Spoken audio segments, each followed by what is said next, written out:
It's a privilege to be here at Helderberg College. Again, I've been here several times. And so it's a privilege to be here to be a part of this symposium about Ellen White.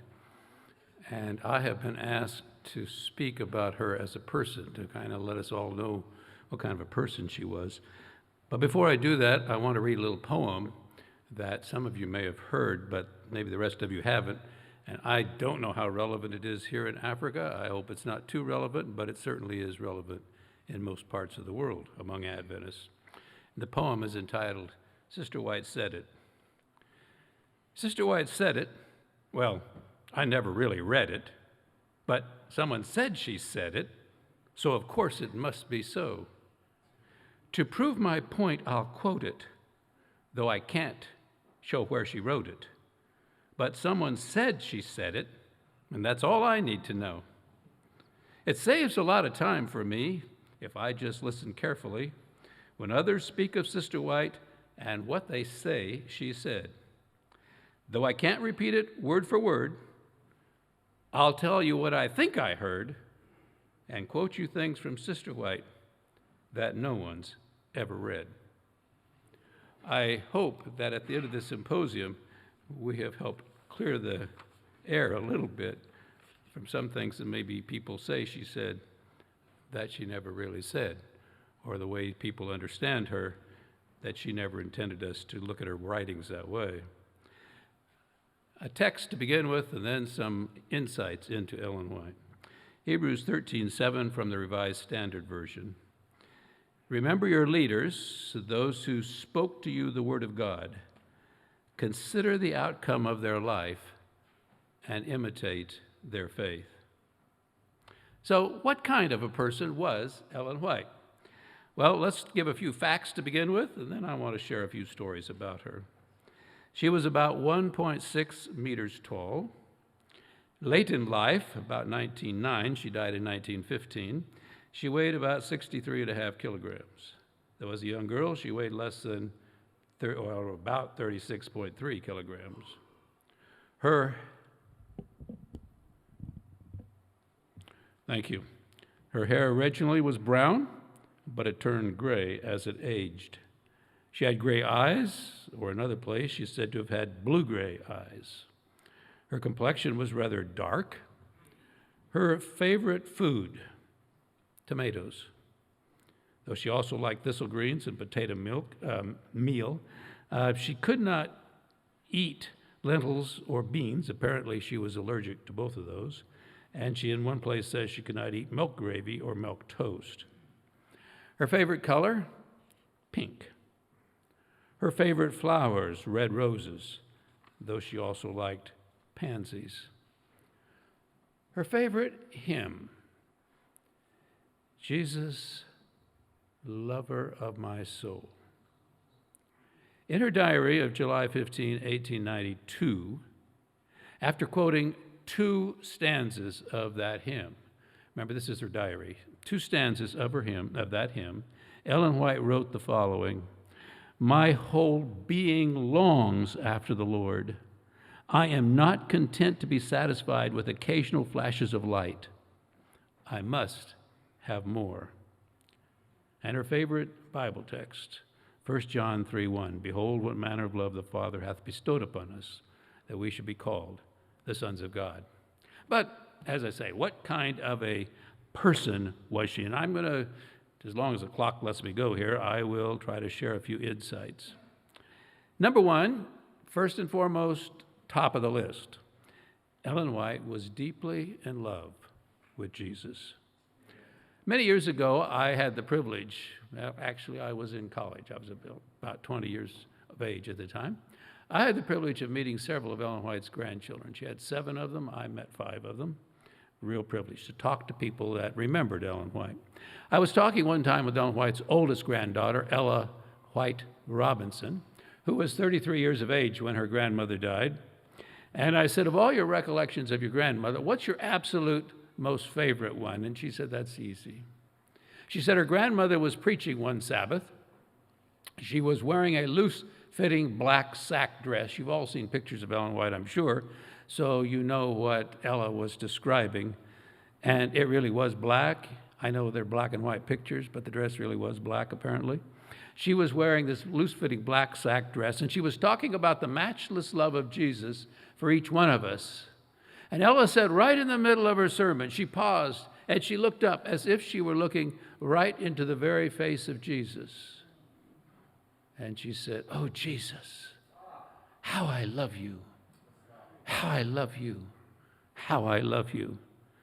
Ella said that was her favorite memory of her grandmother. You can hardly read a page in Ellen White's writings without coming to something that indicates her love for Jesus or her desire for others to fall in love with Jesus. A second characteristic, I would say, is that she was a person of prayer.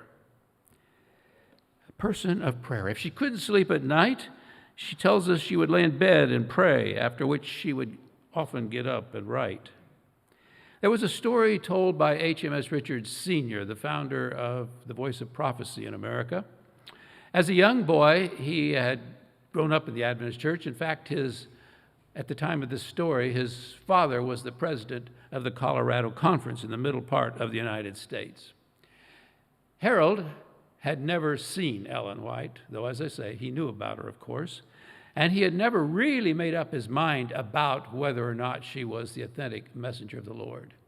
But in 1909, the last time that Ellen White went across country to attend a General Conference session, or actually went across country at all, she stopped in Boulder, Colorado on the way back home. There, in a meeting with an iron roof, a big hall that would seat 1,000 or more people, Ellen White was scheduled to speak. Harold, who was just a teenager at the time, determined he was going to be right there in the very front, so front row, right front seat, so he could watch every move of Ellen White. He was fascinated with her and wanted to know about her. He said she came and she spoke. He said he didn't really remember much about the sermon.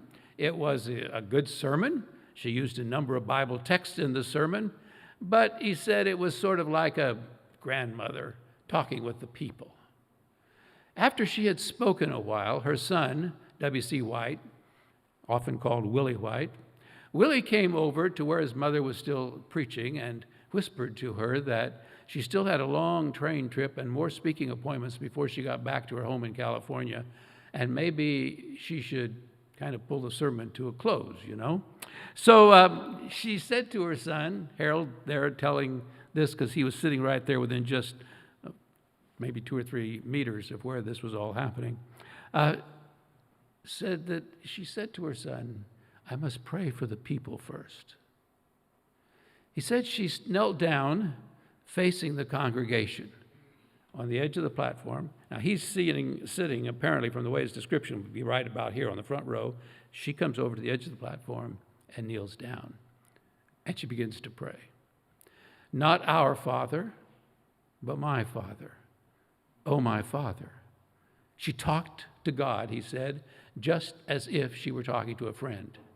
In fact, he said it was so personal that he thought if he opened his eyes, he would see God standing there right next to her.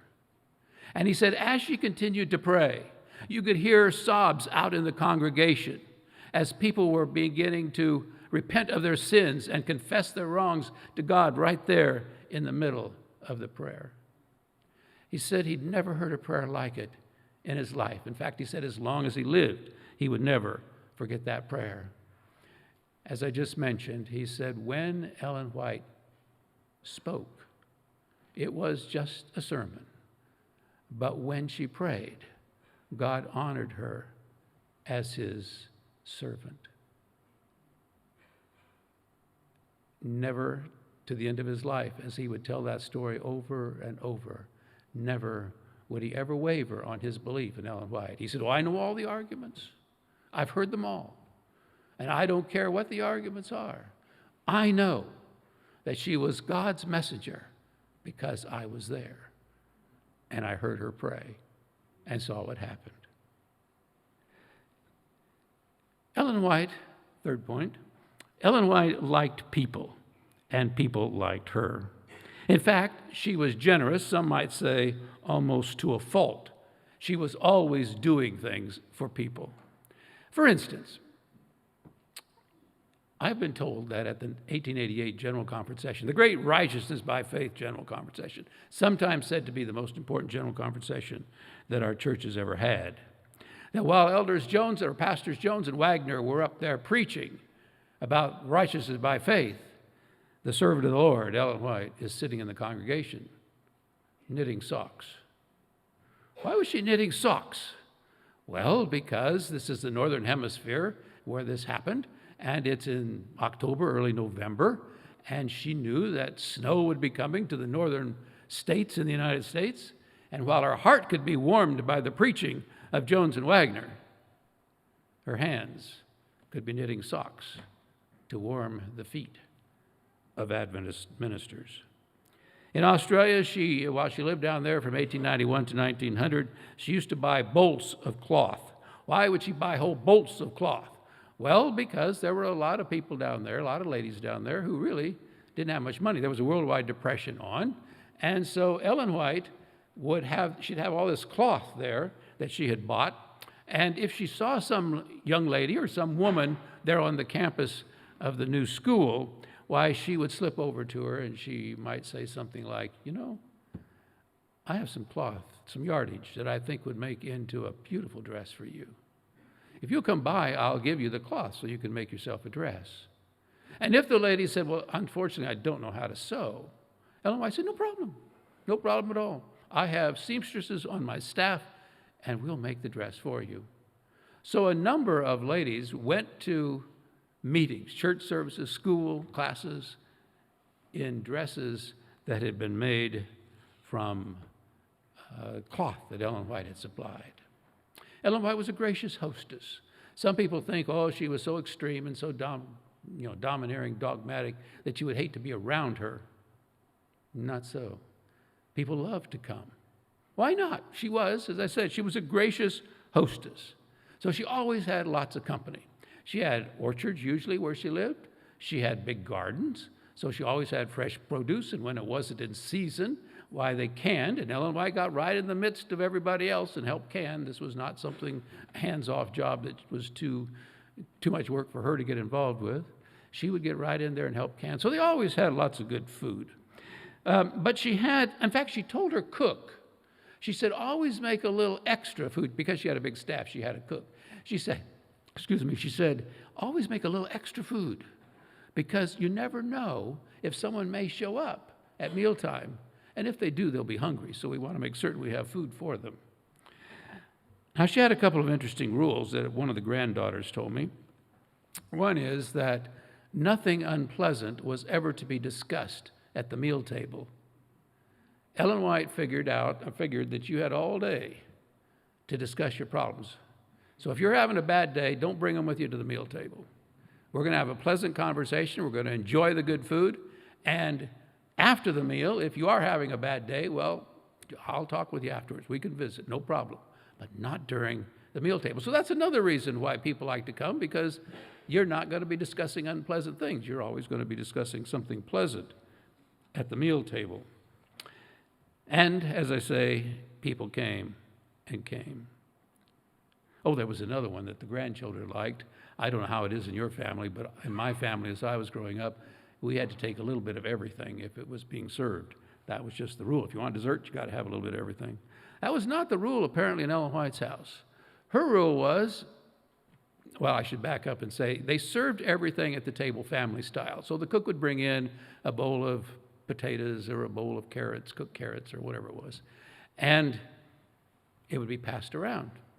If you didn't want carrots today, don't say, yuck, I don't want any carrots, just pass it along.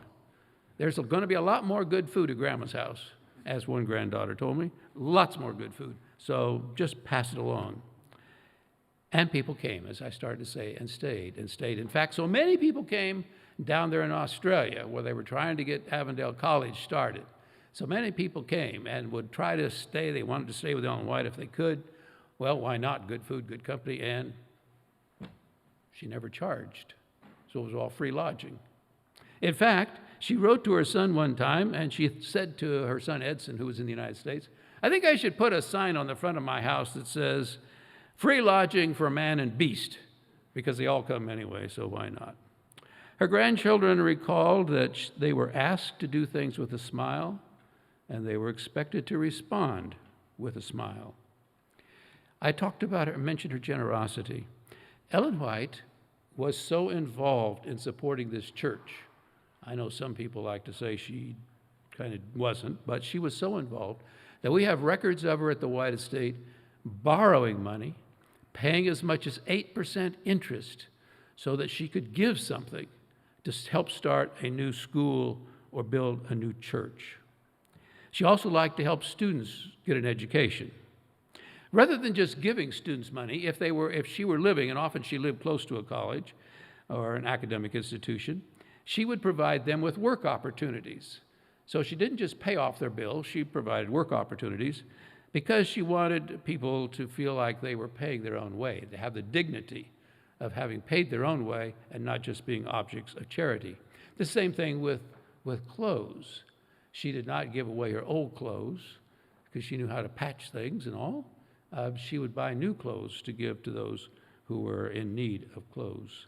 Her staff, she and her staff actually over there in Avondale in Australia, they would go out in the neighborhood and they would find people that were sick and they would nurse them back to health. And if they didn't work too well at where their home was, then they'd bring them to what was called Sunnyside, Ellen White's home. And Ellen White often had cots sitting around in her house where there were people from the neighborhood, non-Adventists from the neighborhood, that she was helping to treat, or her staff were helping to treat. Ellen White, let's go to the next point, as a family member. She loved her family, and at least the grandchildren that I had the privilege to meet, very obvious that they loved their grandmother. A couple of them told me about something that happened at Elmshaven, Ellen White's last home from 1900 to 1915. Ellen White had an interesting lady who was very helpful in many, many ways. I don't want to underestimate the talents or abilities of this woman, but she apparently could be a bit gruff at times. Her name was Sarah McInturfer, and she was sort of the head of the household. She ran the house, in other words. In fact, if you went to Elmshaven, at least some of the years that Ellen White lived there, and you came in the front lobby, little parlor, why the room straight ahead, which is now a little display room, was Miss McInturfer's bedroom. And believe me, from what I've been told, if you did not have an appointment to see Ellen White, you did not get upstairs to see Ellen White. Her writing room was up on the second floor. Miss McInturfer saw to that. Well, it so happens that the grandchildren were they were around there playing around the place. And what do grandchildren want to do occasionally? See their grandmother. What do grandmothers want to do? See their grandchildren. Except there was a little problem named Sarah McInturfer. And she would see the children coming around, and she would say, "Now run along, children, run along, run along. You know your grandmother's very busy today, run along." Well, grandma and children did a little conniving on their own. You see, there's not just a front door to Elmshaven, there's a back door. And so they worked it out that the grandchildren would come in the back doorway, go up the little circular stairway that opens right into Ellen White's writing room, and they knew their grandmother was busy, so they would stand there looking across the room at where their grandmother was seated. They would stand there and wait until she laid down her pen.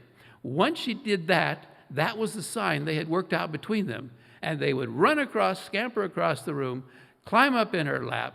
She'd give them a big squeeze and a hug, and she might tell them about new chicks that had hatched to the place or a new calf that had been born or whatever it was. They would be in there for a couple of minutes. She used to tell them, "Your name is White. You must always keep it that way." Another thing that they remembered her saying was, "There's a heaven to win and a hell to shun." Anyway, they would be in there maybe 2-3 minutes. And off they'd go, scamper down. Oh, no, they didn't scamper down the stairs. No. They quietly tiptoed back down the stairs, went out the back door, and everybody was happy. Grandma was happy because she'd seen her grandchildren. The grandchildren were happy because they'd seen their grandmother. And Sarah McInturfer was happy because she didn't have a clue that anything had happened. So everybody was happy. When Ellen White bought Elmshaven, or bought the property for Elmshaven, she gave some property to her son so that her grandsons could have a ball field. They also built a little playhouse for her youngest granddaughter, Grace. And Grace she was loved by her brothers. There is no question they loved their sister Grace. But she let me know that when it came to her playhouse, her brothers, that her grandmother had given the space for, that her brothers had to have her permission to come into that playhouse. They didn't just come in on their own. Next to the youngest grandson, Elder Arthur White, who was for about 41 years, something like that, 41 or 2 years head of the White Estate, secretary of the White Estate, commented to me one time when I was interviewing he and his sister Grace. He said, sometimes people think that we didn't have much of a privilege. It must have been pretty tough growing up around Ellen White. He said, Jim, that's not so. We could not have had a better upbringing than being raised around Ellen White. As I say, she loved them, they loved her, and she was, by all accounts, throughout her entire life, a consistent, loving Christian. Well, this clock keeps moving. Let's talk a little bit about Sabbath. How was Sabbath observed in Ellen White's home? Well, in Ellen White's home, as near as I can understand from several of the grandchildren, Sabbath was the high point of the entire week. So the entire week, they would look forward to Sabbath. Everything was done when the hours of the Sabbath began on Friday evening. Everything had been done. Baths had been all taken. Shoes had been all polished. Everything was done. And they were ready to go to grandmother's house to begin the Sabbath. And so they would go down the hill from their home to Elmshaven, come in the side door, and wait until Ellen White would come downstairs from her writing room upstairs. She would seat herself in a chair that's still there. Elmshaven is owned by the church, and it's open to the public. And the chair is still there where she used to have family worship. They would sing. You might think, well, because it's Ellen White, she'd pick all the songs. No. If you had a hymn that you'd like to sing, call it out, call the number from the hymn book. Sometimes she'd call out a number, but they would sing. Then Ellen White would read from the Bible. She always had a short passage. She did not want, or at least that's what I was told, she did not want to have a long passage because she did not want her grandchildren growing up hating family worship. She wanted them loving the Word of God, and so she would, pick something short. And then they would all pray around the circle. Everyone would pray. Why everyone? Well, she was a girl growing up as a Methodist in Portland, Maine, and wanted to pray out loud in the prayer meeting. She was too shy. She did not want her grandchildren growing up too shy to pray around other people. So everyone prayed, just a sentence or two, as Grace Jacques, the youngest granddaughter, told me. We all just prayed a sentence or two to make a difference, whether it was the first great-grandchild just stringing a couple of words together or the president of the General Conference was there. We all prayed. And she said, I grew up feeling very comfortable praying around adults or later other people because I had done it all my life. Sabbaths, if Ellen White was preaching in a nearby area, were always high days because on the way home they would have a family picnic. And that was always a high point. They had their special spots where they wanted to have a picnic. I wish I could stop that clock. I'll skip some here. Let me go on to the type of person. She enjoyed life. She was a happy person. In fact, she thought Seventh-day Adventists should be the happiest people in the entire world. She thought that long-faced Christians don't properly represent our religion. She had no use for what she called sour piety. Have you ever met Adventists like that? I've met a few that think it's a sin if you smile. Ellen White did not understand that. She had a good sense of humor. Just one short story about that. She had a good sense of humor. One time she was preaching. Some of you may have heard the story. As she was preaching, she noticed that out in the congregation, people were kind of poking and whispering to each other. She couldn't figure out what was going on. If you've ever been up in front, is my tie crooked? What's going on here? No, everything seemed fine with her. That was all okay. Then she happened to look over her shoulder, and there was her full-grown son number 3, Willie White, W.C. White, that I've already mentioned, sound asleep on the pulpit right there behind. Now she knew why people were kind of reacting like they were because, mother had put son to sleep with her preaching. So she said to them, used a little sense of humor, she said, when Willie was a baby, I used to take with him to church when I would preach, and I had a special cradle made, a rocker, and on the cradle, on the rockers on the cradle, especially on the bottom end, the foot, she said, I had extra wide rockers. And as I would be preaching, I would be standing there with one foot rocking the cradle. And Willie learned to sleep during my sermons, and you can see he's never outgrown that habit. And by using just a little sense of humor, she could then go back and make the points that she felt the Lord had intended for her to give that particular day. There is so much I could tell you about her. Buggy rides, oh yeah, she used to like to get out in the fresh air. As an older woman, she could not exercise much. She'd been thrown from horses. She'd broken her ankles at various times in her life. And so she'd go out for buggy rides. And as they would be the clip-clop, clip-clop, clip-clop of the horses' hooves going down the little lanes around Elmshaven, she would mention to those that were riding with her in the buggy, I wonder if the people in that house know anything about Jesus. And if a lady was out in the yard working in her garden or was hanging up her laundry to dry, why, she would stop and she would talk, as we say, over the fence with her, and she might have brought some produce from her garden or some fruit from her trees, always talking about Jesus. After she died, she was remembered in the Elmshaven area as the little lady dressed in black who came around in her horse and buggy and talked so lovingly about Jesus. Well, the question earlier was, why are we here? I guess my question is, what do we do with Ellen White? I have something here that I want to show you to close with, and this is an envelope. Many, many of Ellen White's letters were saved through the years. We have hundreds, handwritten, typewritten with her signature on, handwritten notes in them, etc. Many letters, but almost no envelopes. So when this one was given to me many years ago, I was thrilled. I had never even seen an envelope at that point. I looked at it and I thought to myself, I wonder what I would have done if I'd have gone to the mailbox back in those days and I found a letter from Ellen White addressed to me. Would I have the nerve to open it? That's a good question. Would I have had the nerve to open it? There was a story about a young minister in Australia who received a letter from Ellen White. He had no idea why she would write to him. He told the story on himself later on, and he said, why in the world? I wondered what in the world I had done. And so he said, I prayed a prayer. Lord, give me the strength, or the courage, give me the courage to open that letter and read it, and then give me the strength to do whatever it was that God asked me to do through Ellen White, said in the letter. So he went out into the bush and he prayed that prayer, give me the courage and then the strength to do whatever God's shown her I should be doing. And he opened the letter. And guess what God had shown this young minister that she had felt burdened enough to write to him about? He should preach shorter sermons.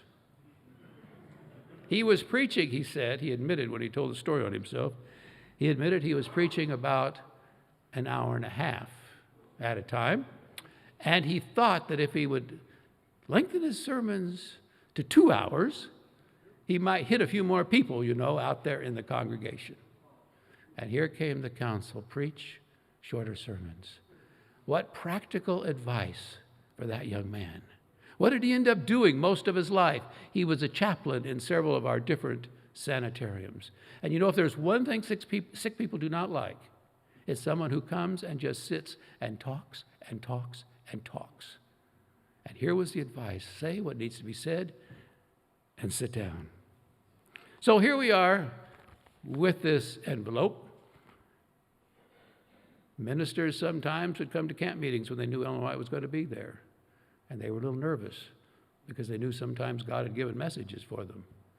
And they'd be called to her tent along with the conference president, and she would read a testimony to them. So the question is, what do we do with these testimonies? Now, you're not going to go to the mail and find a letter from Ellen White. That's true. But they're the testimonies for who? For who? The church. Thank you very much. I heard one voice. Thank you. The church. And who's the church? You and me. We're the church. So the question still is, do we have the courage to open, and then the strength to read what God has said, remembering that not everything in there is for us, because different people needed different things, but God will help us find what is intended and will bless us. Thank you.